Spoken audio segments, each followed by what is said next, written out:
Hello, yes, thanks Adam, cheers. My name's Joe, I'm the author of this book. It's called Floating. It's a retracing of another book, which is called Waterlog. This is me in the moat of Roger Deakin, who was a naturalist and environmentalist and filmmaker and generally like itinerant English eccentric who lived in a farmhouse, Elizabethan farmhouse in Suffolk, built around a tree with a moat around it. Now, you know, I'm, as you can probably tell, not a septuagenarian with a moat, but I somehow managed to sweet talk my way into Roger's moat and have a swim there, and that's where I concluded my swims. But sort of go back to the start of that. This whole project came about really as a result of the two things. One was falling in love with, the first thing was falling in love with wild swimming, which was a bit of a fluke really. I live in Brighton now, but when I was living in London, I used to live in Camberwell, and I was living in Balham, and at that time, and my now wife was like, right, okay, we've got to go, it's really hot, it's disgustingly warm, right, we're going to Hampstead Ponds for a swim, and I was quite reticent about that whole thing. So she talked me into it, and I went up there and went for a swim and just fell in love with it basically, and I started going back quite a lot, not really like fully understanding why I was doing that, but I just knew that it made me feel really, really good. So I started doing a lot of research into wild swimming and like where I could go and do this outside of London, because that apart from the mixed pond and the men's and ladies ponds up at Hampstead and the Serpentine, there aren't really that many places you can go and chuck yourself in. I mean, you're not allowed to swim in the Thames, and it's not really advisable in this part of the world. And obviously there are some very lovely lidos, but like, if you want something a bit wilder, you need to get out of town. And so I came across a number of books, like guidebooks, and then I read a book called The Wild Places by an author called Robert Macfarlane. And Rob, who's very, very successful author in his own right, was a really good friend of Roger Deakin. And this was so there's an amazing chapter in that book where him and Roger go off to a holiday, like Sunken Path in Dorset, and have this sort of weekend together. And I just love, like, and this was just before Deakin passed away in 2006, and I just had this real sense of like wanting to know more about Roger Deakin. So he was just like this complete, like utter eccentric, really anti-authoritarian, like a lot of fun, really sprightly, didn't really give a shit about what anyone thought of him. So basically a complete antithesis of who I am. So I was like, yeah, I quite like this guy. So as you can tell, my mental health at that point was not particularly good. And so I came across Waterlog through Rob's Wild Places, and I read it, fell in love with it. And at that point, I'm a freelance journalist and I've been freelance now for 10 years. But at that point, I'd like recently quit my job to go freelance, which is what I thought I'd always wanted to do. But it turns out like, I needed fulfilling work, not just working for myself. And so I found myself like going increasingly into my shell and not really understanding like A, what these feelings were, and B, why I was feeling like that. Like very lonely, I suppose depressed. I think like, well, Marcus and George talks about this sense of like, being sort of almost othered from the world. Like, everybody else is getting on and doing fine, and I'm just having this time that I don't really fully understand. So I found that like the one thing, so I decided that I wanted to have like a new project basically, and I was writing a lot about technology, which I found pretty much deathly dull, and I was struggling to square the idea that I was doing this to make money, but I didn't really have anything fulfilling or purposeful in my life. So I alighted on this idea that I was going to swim in every place that Roger Deakin had done, and I set out without a plan and thinking that I could do it in fairly short order. It took Roger about 9 months to swim all over the UK in 77 places. It took me 3.5 years. But I should add that I don't drive, so I was sort of relying on the kindness of old friends, strangers, and people to basically like take me to their homes, take me to their swimming spots, and show me around the UK. So what I was thinking is I'll read a little bit from the start of the book, and then I'll take you through some of the places that I swam. This basically is to give you a flavour of how I was feeling at the start of the project. It sort of covers a little bit of what I've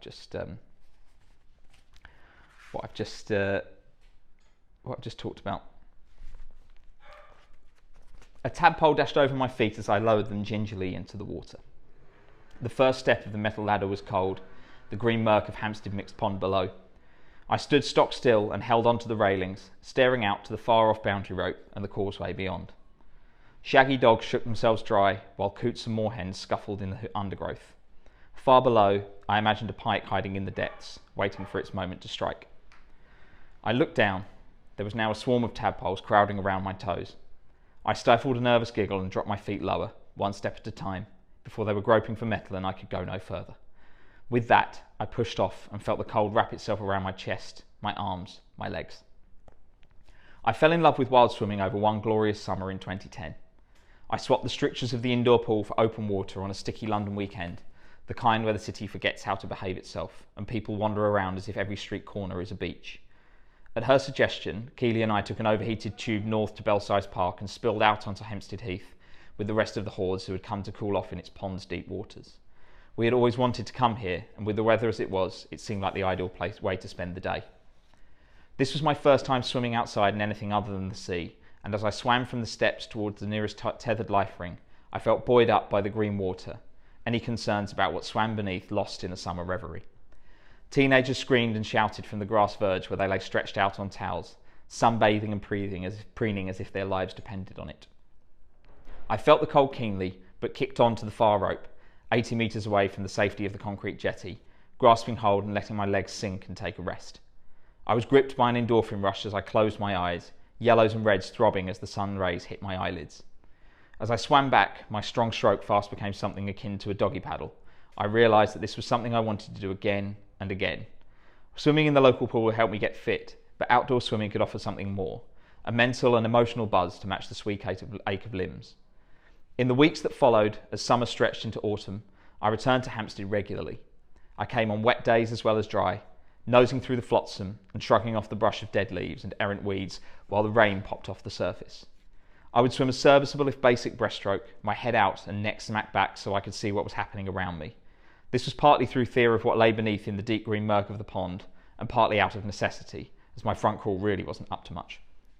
Having your head out and up has its advantages though, even if it can leave you with a sharp neck ache. It gives you time to enjoy what's around you. The wildlife, the shouts of the people on the banks, the scorching rays of late summer sun. And for me, it adds to the meditative aspect of wild swimming.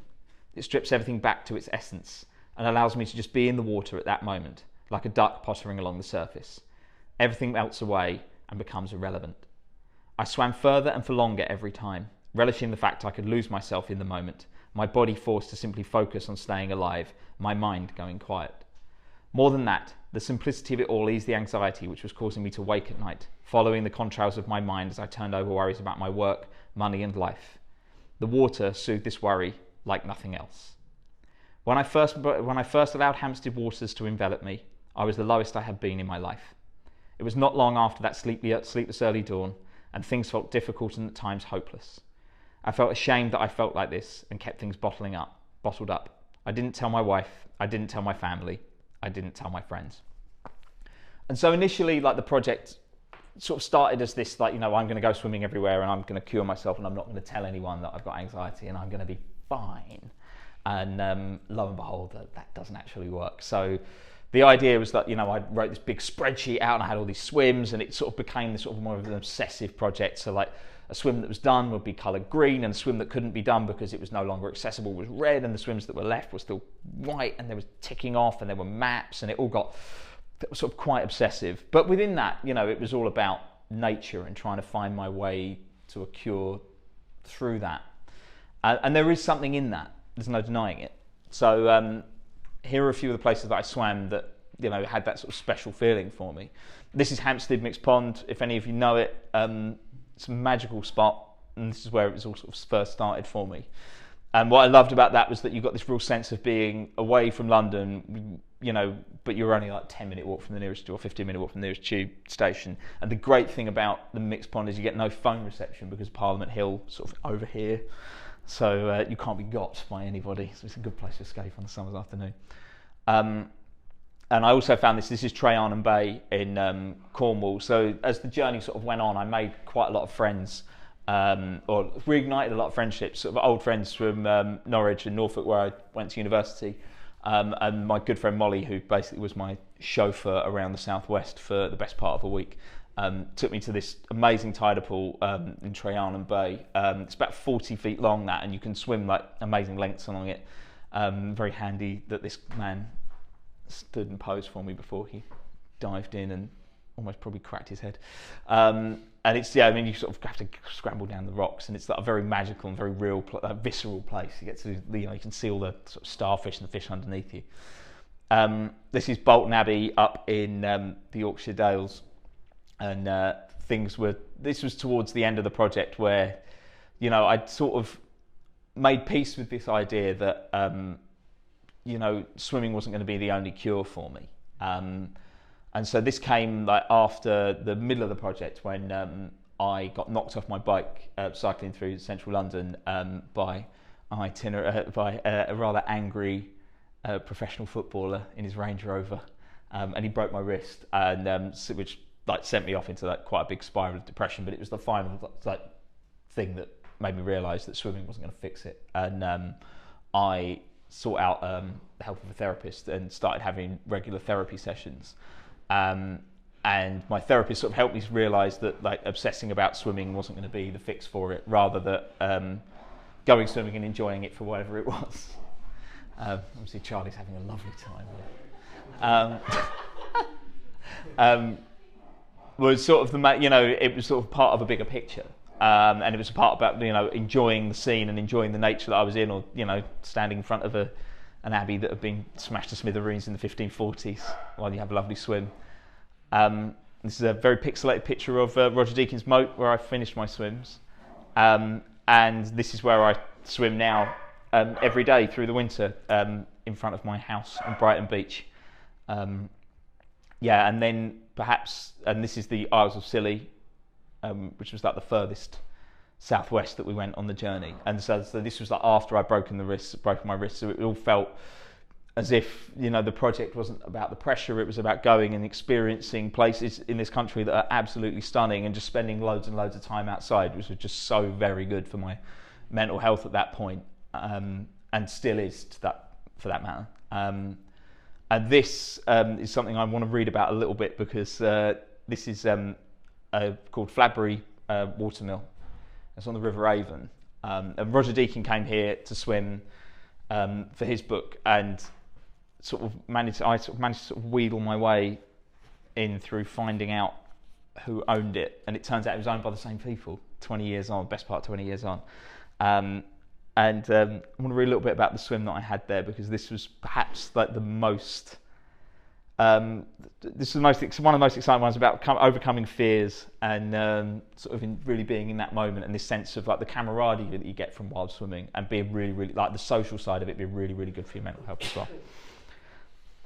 Cropthorne Watermill at Fladbury on the River Avon was a private affair, and I'd been invited to swim there by the owner, George, after I'd done some detective work, found his email address and written to him about my trip. His cousin Judith had asked Roger down in the 1990s, having seen one of his newspaper articles on wild swimming. The Environment Agency had seemingly wanted to go to war with Judith's family for having the temerity to paddle in these waters. A letter spoke of, quote, considerable risks of jumping into the Avon, and the need to take children to a local swimming pool instead. It clearly hadn't deterred them. George and his son John, who had collected me from the train station at Evesham, led me down to the river from the road, ringing a bell and hailing the punt from the mill on the far bank. Attached to a pulley, it stood across the water, a huge group of 15 swimmers awaiting our arrival on the other side. It was everything I had hoped for. In my email to George, I'd asked if I could possibly come down, snoop about, perhaps go on a long swim upstream. I thought I'd only be the only one taken to the water, pushing off and turning back for London within an hour or two. But already everyone had changed into their swimming kit, ready to join in. After the briefest of introductions to young cousins, grandparents and spouses, I was ushered into a back room of the mill to put on my shorts before being led up into the living room on the first floor by John and his brother. I knew what was coming. Roger mentions that swimmers here jumped out of the window into the Avon far below, but he doesn't say whether he did it. It seems I had no choice in the matter. John ushered me forward to look out of the window. This one here. I thought it was a sheer drop into the river, but there was a 4-foot wide path skirting the mill which needed to be cleared first. That would be this here. John clambered into the frame of the window, which stood a few inches from the floor, stretched his long, tanned arms backwards and catapulted himself out into the open. A huge splash and the odd cheer told me he'd made it safely. His young brother James was next. He was 14 and just a few inches shy of 6 feet. Gangly but extremely confident, he disappeared and emerged soaked and smiling. I tried to remember being his age. Memories of failing to flop into the deep end during school swimming lessons once again resurfacing. If these teenagers seemed fearless, it was because they were. George watched behind me as I moved up to the window and looked out. By now, everyone downstairs was watching, eyeing me gleefully for any signs of weakness. At that moment, I wanted nothing more than to walk back to the riverbank, slip in, and swim away as fast as possible on a solo exploration. I closed my eyes, the faces of my old classmates gawping and jeering at my 11-year-old self haunting the darkness. I couldn't let my host down.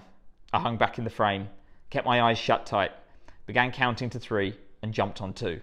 I felt my legs wheeling and then disappeared into the green water. I emerged gasping to a round of applause. John took my arm and helped pull me out, smiling. His long curly hair was thick across his face, his board shorts slung low. "You made it by about 4 inches," he said. "Good effort." So I think, as I touched on, like the social side of it was really, really important, and being around other people was really important as well. It's not like, for me, there's lots of aspects to why wild swimming is really, really good for my mental health and could be good for other people too. I mean, I totally get that not everyone wants to throw themselves in the water at this time of year. It's cold, like single figures. And I swim through the winter, but like, yeah, that's taken years of gumption and like, you know, having a really, really good like neoprene swimming hat and gloves. But like the social side's really important to me, and this idea of like a shared experience outdoors that feels a little bit wrong and a bit itinerant and a bit something that perhaps you shouldn't be doing. Like getting into a river is not something you see every day. It's a bit of a weird thing to do in this country. But also, like, as I say, the cold is really important because it gives you that very real sense of being in the moment, in the scene. And like, you know, you have to focus on your breathing and you're moving your arms and legs. If you don't do that, you sink. So it's really, really good for like staying mindful. Like if your mind can wander off, but you've always got to come back to that. And you know, even now I have that. I go and swim in the sea every day, and I'll be thinking about something, and then all of a sudden, like this wave will just like come over me. Like, shit, right, okay, I need to focus. And the same way, you can't panic because, like, you know, when you're in the sea, especially, there'll be current, there'll be, you know, the push and pull of the tide. So you've just got to almost let yourself be with it and, like, you know, respect it, not go too far, but then know that you will get pushed back to shore eventually. Hopefully, fingers crossed, as long as you don't go too far out. So all of this sort of came to a point. I've just mentioned this briefly. I know Adam wanted to talk about this. This is Hell Gill, which is probably the most idiotic swim that I almost did. So this is a series of plunge pools in the Yorkshire Dales that goes down to a very, very narrow gorge, and this was as far as I got. I think I was swimming in this pool here, but beyond that it's just pitch black, and you end up sort of going down it. And Roger Deakin went down in a pair of Speedos with a rope, which is not very smart. And I discovered that you need like a helmet and a lot of rope, and like lots of other people helping you. But this was sort of like a moment where I realised that I didn't have to like absolutely copy everything that he did, and that, you know, I could, it was my own journey, and I felt amazing after this swim. It was like this realisation that, you know, this was my journey now, this was my thing, and I didn't have to worry about what anyone else thought about it. But as you can see, Adam, it has been cut back there quite, so it used to like grow all the way over.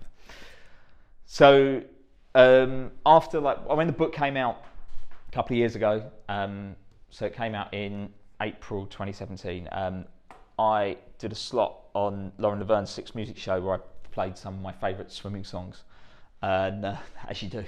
And I was contacted about half an hour later by this young filmmaker in Brighton called Ben Cox. And Ben is 10 years younger than me and like prodigiously talented. It makes me sick. And he said he wanted to make a film about the book, which I thought sounded like a good idea. And, you know, he's like, we'll make like, you know, this 8 minutes short. I was like, great, you know, like a couple of weekends away. And it took us 14 months. And Ben finished it and then promptly moved to Canada. So I don't know what I did to him to make him do that. But Ben made a wonderful film based on my experiences, and we travelled all over. We retraced some of the swims that we'd done, but we also went up to Skye, and we went to the Cairngorms. Then we did a couple in in East Sussex in a lake, and then we ended up coming to London to shoot. So that sort of, I kind of feel like what Ben made out of everything, this was on the shoot as well, down in Brighton under a Starling Murmuration, really sums up the whole journey probably a lot better than I ever can in the book. So if you'll indulge me, I'd like to show you that film. It is only, as I say, 8 minutes, and if I press this button here... Yeah, let's see if that works. It does not. No, that kills it. Click back, it will cover the mouse over it. Oh, there we go. Here we go. Oh, thank you, Marcus. That's right. Is that going?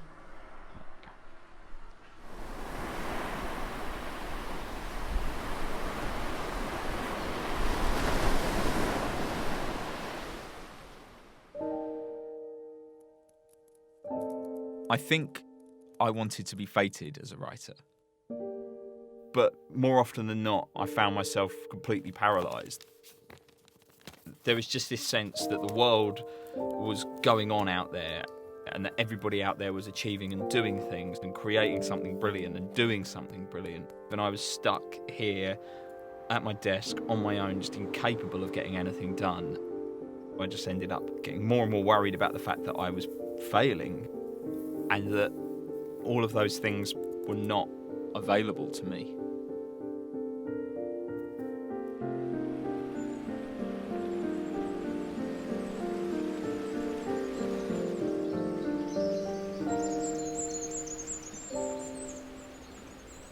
I think I realised it was anxiety around the time I went for my first outdoor swim.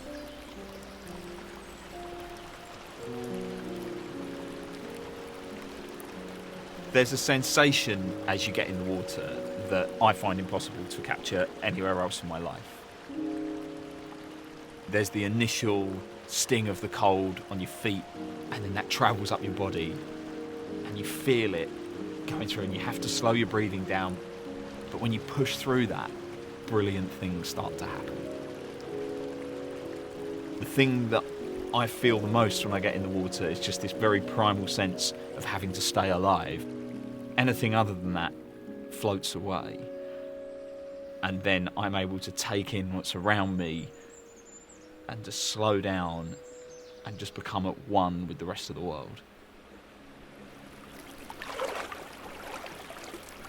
The feeling I got after that first swim was one of such contentment and calm that I began to understand that that's how my brain probably should be working.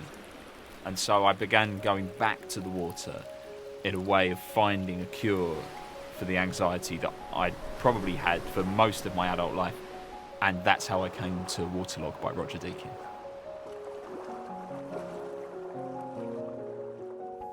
Waterlog is the story of one man's swimming journey through Britain. It looked at a country that I like to think I know pretty well in a completely different way. When Deakin wrote that, it wasn't wild swimming, it was just swimming, and it was a bit of an odd thing to do. And I felt hugely inspired by the fact that he just went and did it anyway. Quite quickly I came up with this idea that I could maybe swim in all the places that Roger Deakin had swum in for Waterlog. And within a matter of days I was swimming in the places that he had been, out from where I started in London, up to Cambridgeshire, to Suffolk, to Norfolk and beyond.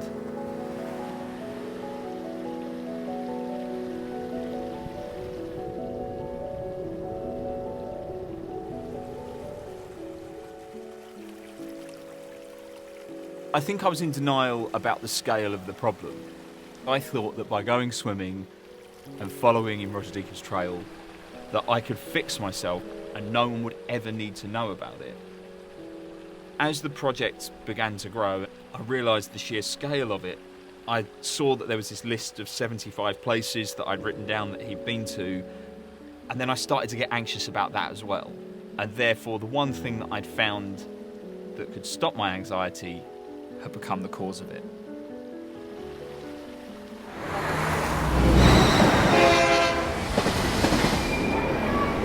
About a year into the journey, I broke my arm. Not being able to go swimming meant all of this anxiety that I tried so hard to get rid of came rushing back.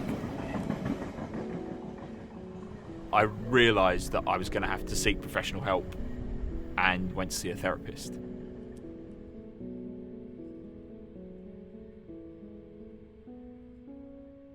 It gave me the sense of calm and peace that I found in the water, because I was able to open up and talk about how I felt and about my feelings without any judgment to someone that I didn't know, and that was so powerful.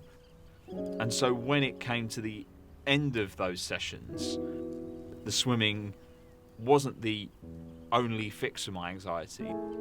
Talking about it was every bit as powerful as getting in the water.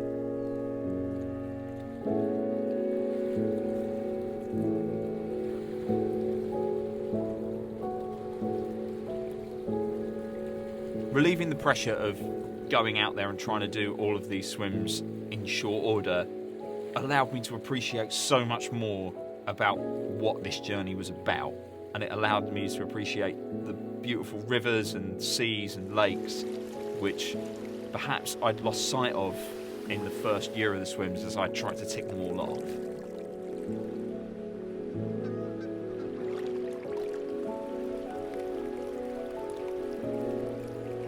It was always in the back of my mind that this might be something that I would write about, and I felt very strongly that it was important I included my anxiety in all the writing I did about the journey I'd been on. The writing began to flow just the way the swims had begun to flow, and it gave me the project that I've been looking for as a writer. I think there needs to be a bigger push to educate people to understand how these problems work, whether it's anxiety, whether it's depression, and we need to have a greater cultural and societal understanding of why people are feeling like this and how people feel when they feel like this. And that only comes from people talking more openly about it.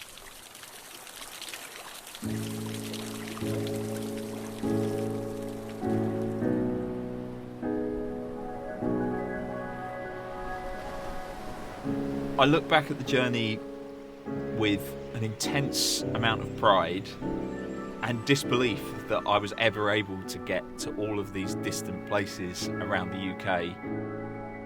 From the Highlands of Scotland to the Isles of Scilly, it had taken me almost 3 years.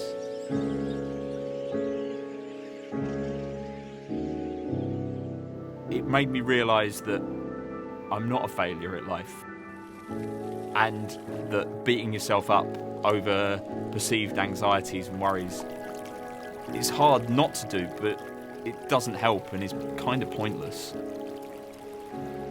I know that not everybody will want to throw themselves into the sea or get into a cold river, and I know that not everybody can, but everybody can talk, and everybody can tell other people about how they're feeling.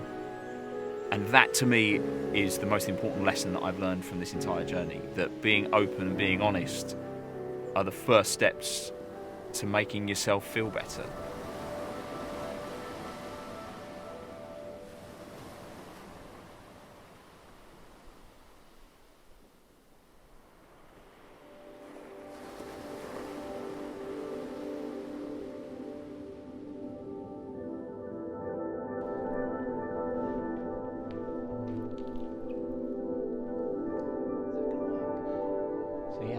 Me. Ben's film is still something I can't quite get my head around. It's quite, sorry, I'm just a bit, this is really special, and he did an amazing job and made me look and sound like way more like, this wild swimming guy than I really am. Like, I look at that, I'm like, who's that guy? I like that guy. I want to be that guy. And it's me. So this book is seems to have gathered a bit of a weird sort of cultish life of its own, which is great. And I'm still swimming every day. It's still part of my mental health, keep myself calm. I still have anxiety, still got therapy. It's not just about being outdoors, it's not just about the swimming, but the swimming's a really big part of it for me. And if I do that most mornings, I know that even this morning I had loads of things to do, and I knew I was coming up to London, I had lots to get on with, but I knew if I went over the road and had a swim for 5 minutes, I'd feel fine, and I did. And does always tend to work for me. That's not to say it always works for everybody, but it's my thing, and I can't recommend it enough. If you've got any questions, I think we're all going to do some questions. Yes. And if you want to buy a book, I have mere 4 copies for £10 each. Come see me after. Thanks very much. Cheers, Adam.